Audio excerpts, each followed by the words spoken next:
Agad na gumulong ang ginawang investigasyon sa nangyaring panggaan ng pampasaherong eroplano at ng Japan Coast Guard plane sa may Haneda Airport sa Tokyo, Japan.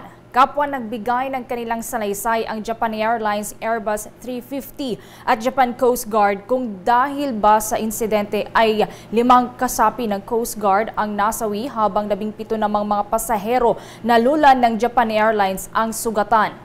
Base sa inisyal na investigasyon na walang nakitang anumang eroplano sa runway ang piloto ng Japan Airlines bago ito lumapag. Patungo sana sa may Niigata Prefecture ang naturang eroplano ng Coast Guard para magbigay ng tulong para sa mga biktima ng magnitude 7.5 na lindol na tumama po doon sa naturang lugar. Magugunitang ito na ang magkakasunod na malagim na insidente sa Japan kung saan nitong araw lamang ng Lunes ay tumama nga ang magnitude 7.5 na lindol na ikinasawi naman ng 57 na mga katao na tumama ang lindol sa may peninsula sa Central Prefecture ng Ishikawa, Japan. At mga kabombo, bilang pagbabahagi, ang Japan Airlines na involved dun sa naturang pangyayari ay isa hong uri ng Airbus A350-941 na isa hong uri ng eroplano na ito ay may registration na JA13XJ.